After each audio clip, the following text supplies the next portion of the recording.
वंदे मातरम, वंदे मातरम। सुजलाम सुफलाम मलयजशीतलाम शस्य श्यामलाम मातरम वंदे। सुजलाम सुफलाम मलयजशीतलाम शस्य श्यामलाम मातरम वंदे मातरम,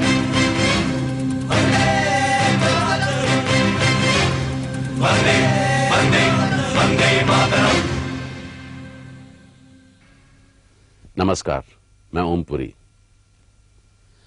50 साल पहले बेमिसाल कुर्बानियों और एक लंबी जद्दोजहद के बाद आखिरकार वो मंजिल आ पहुंची थी जिसका सपना लाखों करोड़ों हिंदुस्तानी एक अरसे से देखते आ रहे थे, जिसे हासिल करने के लिए आजादी के अनगिनत सिपाहियों ने घर बार और सुख संपत्ति ही नहीं, अपने जीवन भी दांव पर लगा दिए थे। इस लंबे दौर की तमाम यादों को आधे पौने घंटे के छोटे से अरसे में समेटना शायद किसी के लिए मुमकिन नहीं है। सिर्फ एक जायजा लेने की कोशिश की जा सकती है। 14 अगस्त 1947 के इस तारीखी मुकाम पर वो संत जिसकी जिंदगी आजादी की जद्दोजहद का दूसरा नाम थी, दूर कलकत्ता में बैठा हुआ था। जो आंखें देश की 33 करोड़ जनता के ख्वाब सजाए इस घड़ी का इंतजार कर रही थी, उन आंखों में आंसू जैसे सूख गए थे। ये शख्स जिसे हिंदुस्तान का आम आदमी गांधी बाबा कहता था और दुनिया महात्मा के नाम से पूजती थी, एक बार फिर भूख हड़ताल पर उतारू था।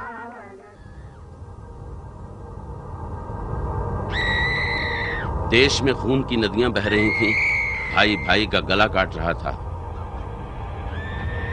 इस 78 वर्षीय संत को मानो यकीन था कि जैसे अपनी जर्जर काया को और दंड देकर ही वो देश भर के गुनाहों का प्रायश्चित कर सकेगा।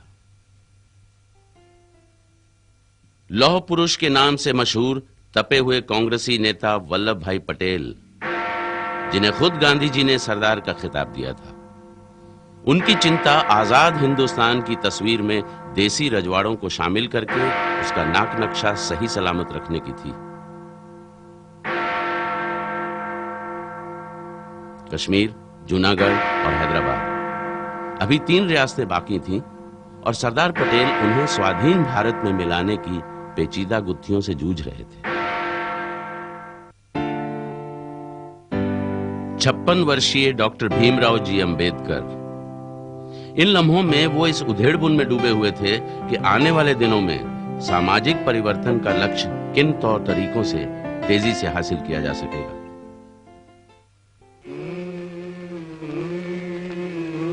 मौलाना अबुल कलाम आजाद भारी मन से आजादी के दरवाजे को खुलता देख रहे थे। आखिरी वक्त तक उन्होंने कोशिश की थी कि मुल्क को बंटने से बचा लिया जाए, मगर उनके देखते देखते देश बंट रहा था और अब मौलाना आजाद इस फिक्र में डूबे थे कि आजादी के बाद हिंदुस्तान की तमाम आबादी धर्मनिरपेक्षता के बुनियादी उसूल में किस तरह शिरकत कर सकेगी।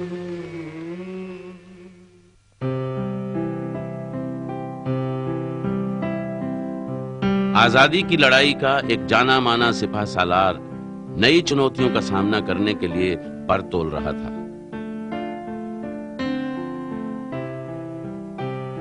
जवाहरलाल नेहरू लंदन से वकालत पढ़कर हिंदुस्तान लौटने के बाद महज 23 साल की उम्र में इस जद्दोजहद में शामिल हो गए थे। अगले 35 साल उन्होंने जंगे आजादी के अलग अलग मोर्चों पर बिताए थे। 2 बरस पहले ही जवाहरलाल नेहरू ने अहमदनगर के किले में लंबी सजा काटते हुए सलाखों के पार छाए अंधेरे को चीरकर हिंदुस्तान की असली सूरत उकेरने की कोशिश की थी। अब आजाद हिंदुस्तान का पहला प्रधानमंत्री बनने से पहले वो उस लंबे संघर्ष का जायजा ले रहे थे जिससे दरअसल इस शानदार लड़ाई की शुरुआत हुई थी।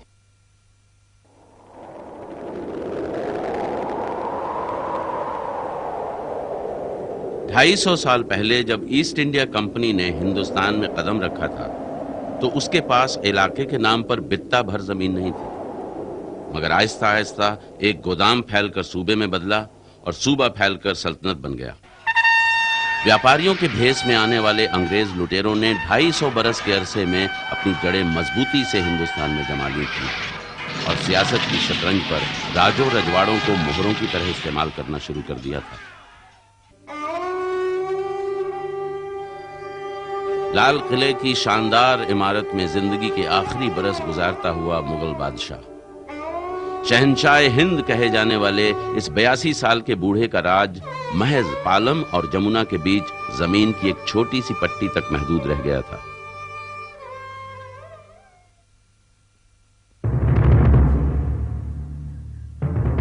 दिल्ली से करीब 40 मील दूर अंग्रेजों की मेरठ छावनी में हिंदुस्तानी सिपाहियों की एक टुकड़ी जिल्लत के एहसास तले तिलमिला रही थी। सिपाहियों के मन में नई बंदूकों ने हलचल पैदा कर रखी थी, जिनके कारतूसों में उन्हें खबर मिली थी कि गाय और सुअर की चर्बी लगी हुई है।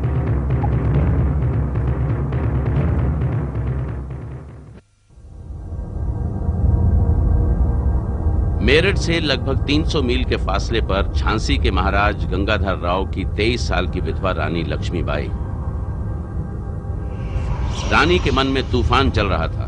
नए गवर्नर जनरल लॉर्ड डलहौजी ने रानी लक्ष्मीबाई के गोद लिए गए बेटे को राजगद्दी सौंपने से इनकार कर दिया था और झांसी पर ईस्ट इंडिया कंपनी का झंडा फहराने का फैसला कर लिया था, पर रानी को यह कतई मंजूर नहीं था।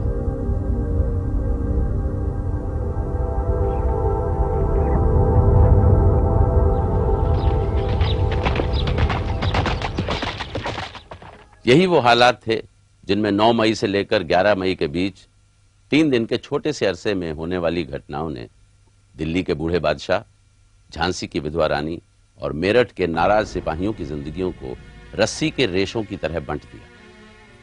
हिंदुस्तानियों के मन में उफनती नाराजगी और नफरत एक धमाके के साथ फूट पड़ी। अंग्रेजों ने इस धमाके को गदर का नाम दिया।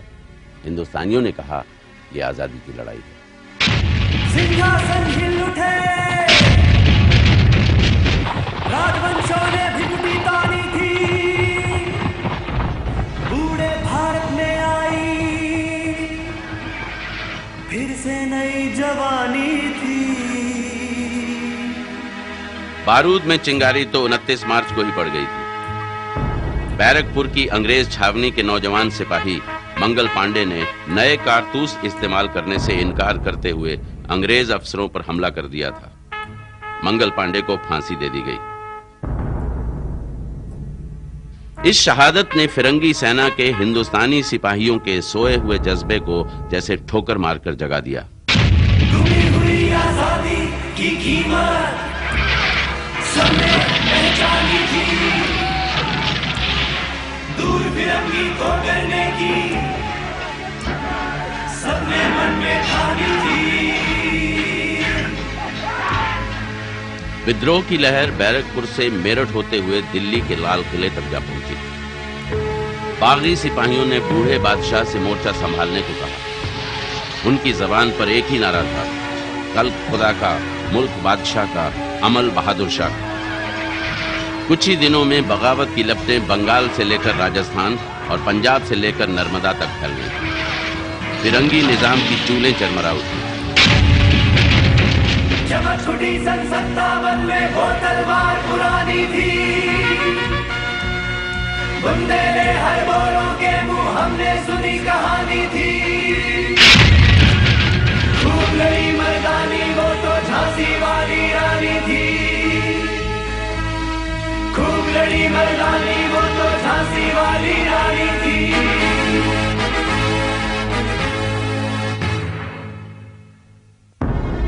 रानी गई सिधार, चिता अब उसकी दिव्य सवारी थी। मिला तेज से तेज, तेज की वो सच्ची अधिकारी थी। झांसी की रानी आजादी की लड़ाई में महिलाओं की शिरकत का एक प्रतीक बन गई। आजादी का ये बलबला बेरहमी से कुचल दिया गया। गांव के गांव जला दिए गए, बेगिनती लोग सरेआम फांसी पर लटका दिए गए।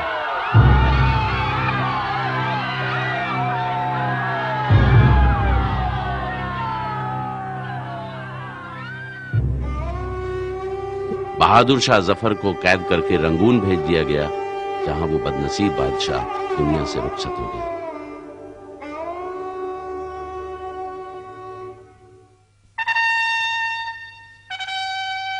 साल भर बाद हिंदुस्तान के राजकाज को सीधे सीधे ब्रिटेन की राजशाही के हवाले कर दिया गया और ऐलान किया गया कि ब्रिटेन की महारानी विक्टोरिया मलकाए हिंदुस्तान बन गई हैं।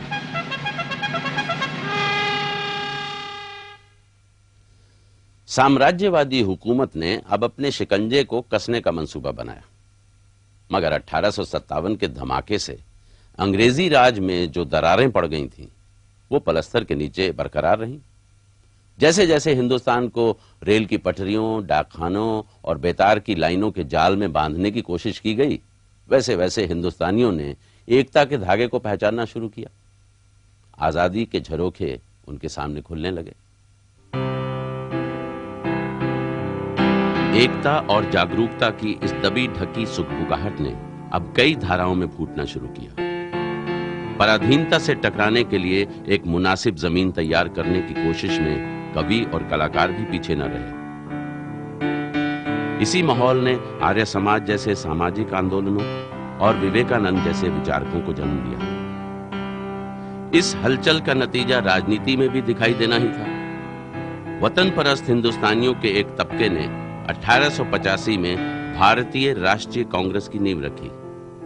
मामूली जान पड़ने वाला यह संगठन जल्द ही आजादी के जन आंदोलन का हिरावल दस्ता बनने वाला था। इस बीच अंग्रेजों के आला दिमाग अच्छी तरह भांप चुके थे कि एक हो रहे लोग उनके लिए कैसी चुनौती बन सकते हैं। इसलिए फिरंगियों के जहन में मजहबी और इलाकाई बेड़ियों का ख्याल आते ही उसे अमल में लाया गया। यानी अमल में लाया गया बांटो और राज करो का खालिस अंग्रेजी फार्मूला। इसका जवाब 1882 में प्रकाशित बंकिम चंद्र चट्टोपाध्याय के एक उपन्यास में दबा पड़ा था। उपन्यास के 2 शब्द अंग्रेजों के खिलाफ विरोध की रणभेरी बन गए। यह सारा गुस्सा फिरंगी हुकूमत की मक्कारी से भरे ताजा हथकंडे को लेकर भड़का था। 1905 में अंग्रेजों ने बंगाल को 2 टुकड़ों में बांटने का फरमान जारी किया। दलील यह थी कि इतने बड़े सूबे में राजकाज चलाना मुश्किल हो रहा है। असलियत यह थी कि साम्राज्यवादी दिमाग हिंदुस्तानियों की मजहबी एकता से खतरा महसूस करने लगा था। बंगाल के बंटवारे की खबर ने लोगों की आंखें खोल दी। देश भर में स्वदेशी के नारे गूंज उठे। विदेशी गुलामी से मुठभेड़ का एक नया अध्याय शुरू हुआ। कमान अब उत्साही गर्मपंथियों के हाथ में आ गई। इनमें भी सबसे तीखी और बुलंद आवाज थी बाल गंगाधर तिलक की। तिलक ने अपने अखबार केसरी को फिरंगियों के खिलाफ लड़ाई का मंच बनाया और गणेश उत्सवों के आयोजनों के जरिए हिंदुस्तानी रीति रिवाजों पर गर्व की भावना पैदा की। तिलक को देश निकाला देकर मांडले भेज दिया गया, लेकिन ये छोटी मोटी सजाएं उनके देश प्रेम पर असर डालने में नाकाम रहीं। 1916 के ऐतिहासिक कांग्रेस अधिवेशन में उन्होंने नारा दिया, स्वराज मेरा जन्म सिद्ध अधिकार है और मैं इसे लेकर रहूंगा। सारे देश में उत्तेजना और हलचल की फिजा बन गई थी। जोरदार मुहिम चलाने के लिए साजो सामान इकट्ठा कर लिया गया था, मंच सजा दिया गया था। इंतजार था एक ऐसे नायक का जो इन अलग अलग धागों की एक मुकम्मल बुनावट तैयार कर सके। मोहनदास करमचंद गांधी जब 1915 में एक आम गुजराती किसान के पहरावे में दक्षिण अफ्रीका से हिंदुस्तान पहुंचे थे, तो गिने चुने लोग इस पहरावे के पीछे छिपी असलियत पहचान सके थे। देखते ही देखते गांधी जी ने आजादी की लड़ाई का रूप रंग बदल कर रख दिया। जवाहरलाल नेहरू, वल्लभ भाई पटेल और मौलाना आजाद उनके इर्द गिर्द इकट्ठे होने लगे। दुनिया की सबसे बड़ी साम्राज्यवादी ताकत से लड़ाई के लिए उन्होंने जो गोला बारूद इस्तेमाल किया वो बिल्कुल अनोखा था। दक्षिण अफ्रीका में गांधी जी ने असहयोग और सत्याग्रह के तरीके अपनाकर देखे थे। अहिंसा उनका मूल मंत्र था। गांधी जी के लिए विदेशी गुलामी की जंजीरों का टूटना सामाजिक जकड़बंदियों के टूटने से अलग नहीं था। सत्याग्रह और अहिंसा के साथ जल्द ही कुछ और चीजें आ जुड़ी। दलित उद्धार, हिंदू मुस्लिम एकता, आत्मनिर्भरता, महिलाओं का उत्थान। गांधी जी का कहना था कि दुश्मन के नजरिए को समझना और उसे शांति और प्रेम से रजामंद करना ही असली संघर्ष है। दिक्कत यह थी कि फिरंगी हुकूमत इसे मानने को तैयार नहीं थी। 13 अप्रैल 1919 बैसाखी का दिन दोपहर को हजारों लोग एक बड़े से बाग में इकट्ठा थे। बाहर निकलने का सिर्फ एक संकरा सा रास्ता था। अंग्रेज फौज के जनरल डायर ने अपनी टुकड़ी के साथ इसी संकरे रास्ते से दाखिल होकर बाग को घेर लिया और बिना खबरदार किए निहत्थी भीड़ को गोलियां चलाने का हुक्म दिया। गोलियां तब तक चलती रहीं जब तक खत्म नहीं हुई। अमृतसर के जलियांवाला बाग के इस कत्लेआम में बच्चों, बूढ़ों और महिलाओं समेत लगभग 1000 लोग मारे गए।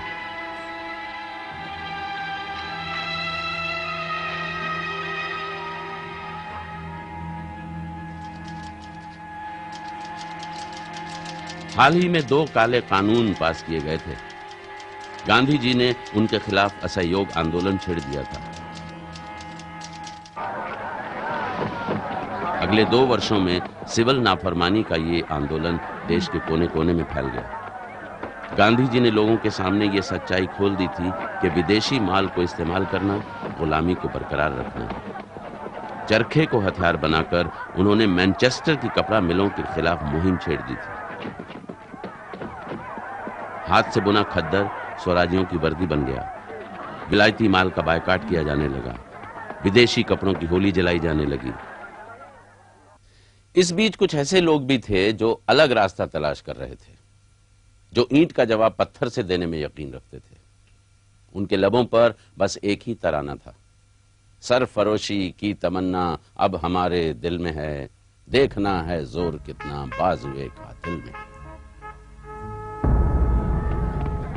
अक्टूबर 1928 में जब अंग्रेजों ने लाहौर में एक शांतिपूर्ण जुलूस पर लाठीचार्ज किया और लाठियों की चोटों से कुछ दिन बाद लाला लाजपत राय का देहांत हो गया, तो भगत सिंह और उनके साथियों ने बहरे कानों को सुनाने के लिए एक जोरदार धमाका करने की ठान ली।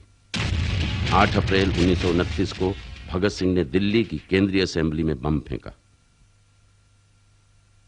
भगत सिंह और उनके साथियों को गिरफ्तार करके उन पर कड़े मुकदमे चलाए गए। हम भी आराम उठा सकते थे घर पर रहकर, हमको भी पाला था माँ बाप ने दुख सुख सहकर।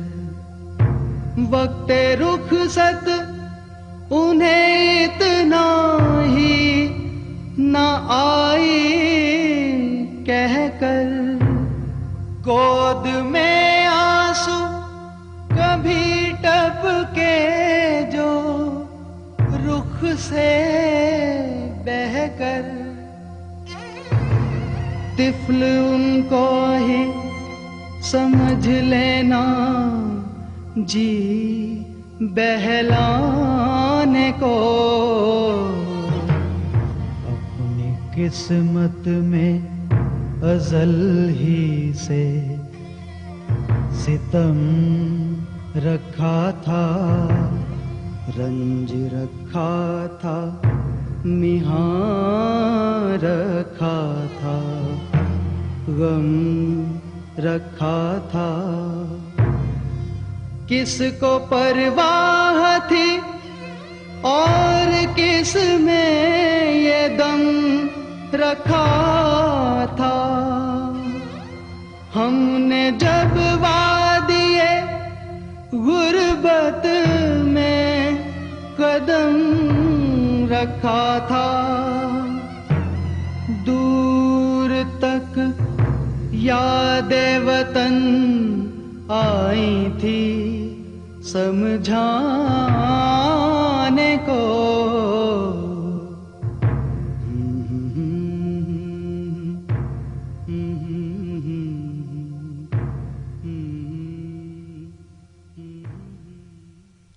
भगत सिंह और उनके साथियों के जज्बे ने बरसों से ठहरे हुए आजादी के आंदोलन में फिर से नई जान फूंक दी। कांग्रेस ने लाहौर में रावी के किनारे अपने अधिवेशन में पूर्ण स्वराज्य का नारा बुलंद किया। जवाहरलाल नेहरू ने कहा, दबी छुपी साजिशों का वक्त बीत चुका है, अब हम मुल्क को आजाद कराने के लिए खुले षड्यंत्र का ऐलान करते हैं।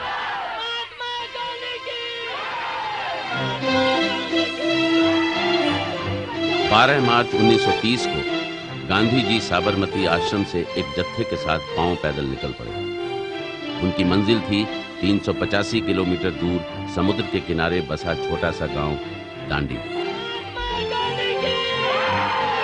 मकसद था हिंदुस्तान के लाखों लोगों के शोषण को खत्म करा के उन्हें आजाद कराना। सच्चाई की मशाल उनके हाथ में थी और दिल में था दीन दुखी देशवासियों का दर्द। 10 दिन पहले ही उन्होंने अंग्रेज सरकार से नमक पर टैक्स हटा लेने के लिए कहा था। नमक जो गरीब से गरीब आदमी की जरूरत थी। नमक पर सरकार की इजारेदारी थी और उसकी कीमत का आधा हिस्सा टैक्स में वसूल लिया जाता था। गांधी जी ने आजादी की लड़ाई में जनता को गोलबंद करने के लिए इस मुद्दे की अहमियत को पहचान लिया था। उनका फैसला गलत नहीं निकला। हर पड़ाव पर सैकड़ों लोग जत्थे के साथ आ मिलते रहे। सैकड़ों सरकारी कर्मचारी इस्तीफे देकर आंदोलन में शरीक हो गए। जगह जगह महिलाओं ने सत्याग्रहियों की आरती उतारी। काफिले को घुटनों तक पानी और कीचड़ से होकर गुजरना पड़ा।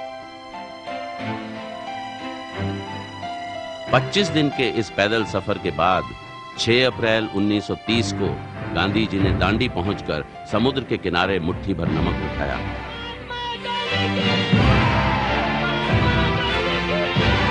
ऐसा करके गांधी जी ने जैसे ब्रिटिश साम्राज्य के असीम बलबूते को चुनौती दे दी और लाखों हिंदुस्तानियों को आजादी की लड़ाई में कूद पड़ने के लिए तैयार किया। जोश का नमूना आंध्र प्रदेश का स्वराजी टोका नरसैया। तिरंगे को हाथ से छोड़ने की बजाय इस नौजवान ने लाठियां खाते हुए बेहोश हो जाना मंजूर किया।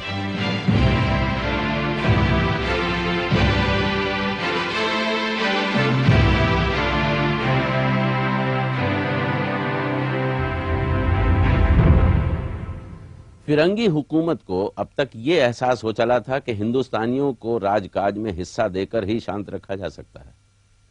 सुलह समझौते और बातचीत का एक लंबा दौर शुरू हुआ, मगर अंग्रेज थे कि एक हाथ सुलह के लिए बढ़ाते और दूसरे हाथ से कोड़े फटकारते। इस बीच हिंदुस्तान की जंगे आजादी में दूर दराज के देशों की राजनीति की गूंज भी सुनाई देने लगी। 1939 में दूसरा विश्व युद्ध छिड़ गया। इसके साथ ही घटनाओं की रफ्तार तेज हो गई। मार्च 1942 में जापानियों ने रंगून से अंग्रेजी फौज को खदेड़कर शहर पर कब्जा किया। अब तक जो लड़ाई अखबारों के जरिए हिंदुस्तान तक पहुंच रही थी, अचानक दहलीज पर आ खड़ी हुई। लड़ाई के दौरान चीजों की कमी और कमर तोड़ महंगाई ने विदेशी गुलामी को बर्दाश्त के बाहर बना दिया। 8 अगस्त 1942 को बंबई में कांग्रेस की बैठक शुरू हुई। गांधी जी ने अब अंग्रेजों के विरुद्ध अंतिम संघर्ष छेड़ने का फैसला किया। आजादी की लड़ाई अब अपने अंजाम की तरफ बढ़ चली। एक छोटे से नारे से गांधी जी ने समूचे देश की भावनाओं को प्रकट कर दिया। नारा था भारत छोड़ो, क्विट इंडिया।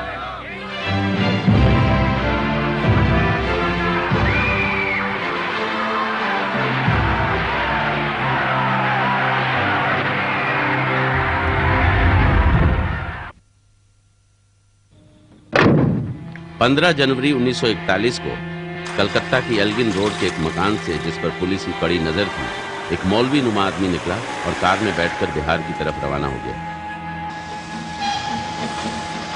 बिहार में इस शख्स ने दिल्ली को जा रही कालका मेल पकड़ ली। 10 दिन बाद जियाउद्दीन नाम का एक पठान लॉरी में सफर करता हुआ पेशावर से काबुल पहुंचा। कुछ दिन बाद नफीस विलायती लिबास में ऑरलैंडो मैजोट्टा नाम का एक व्यक्ति काबुल से मॉस्को होता हुआ बर्लिन पहुंचा। एक ही शख्स के 3 रूप, और यह शख्स था Subhash Chandra Bose.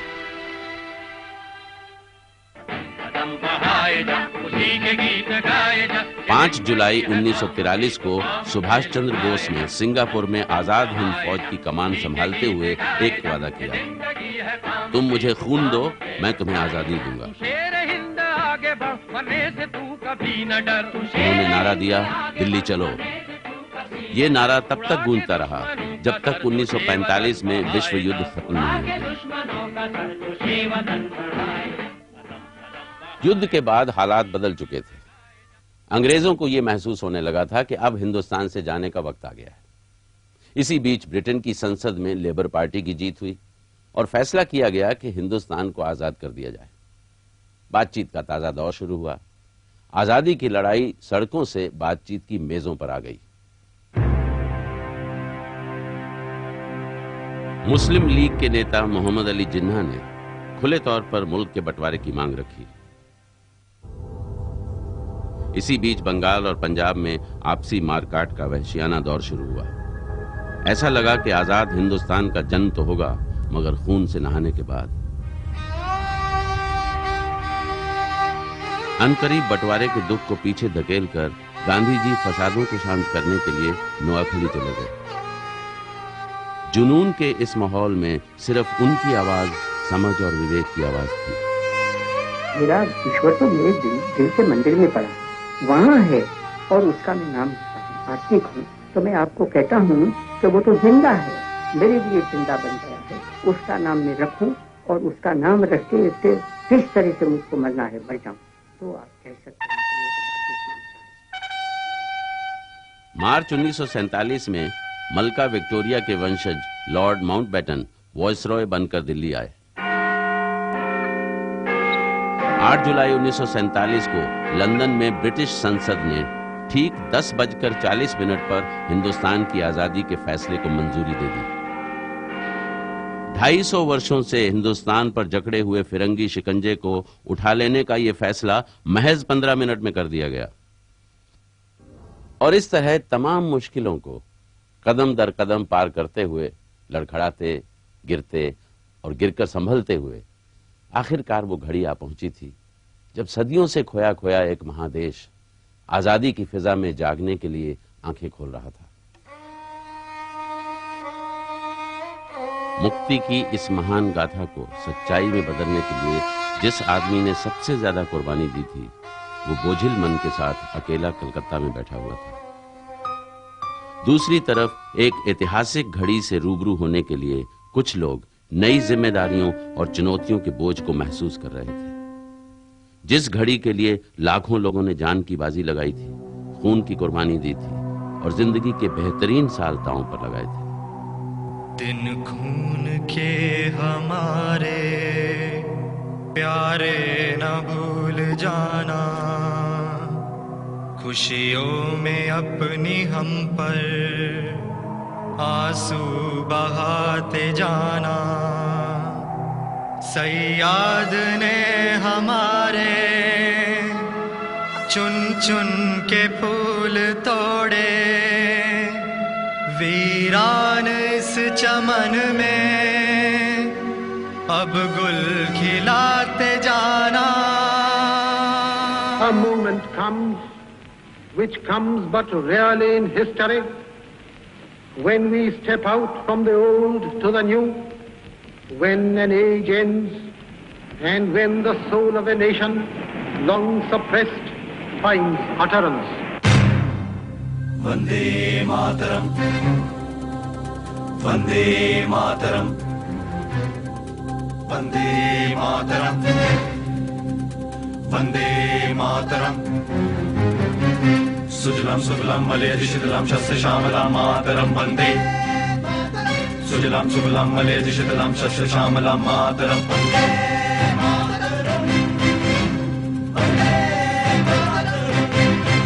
Sujalam Sugalam Malayadi Shitalam Shasya Shamalam Mataram Vande.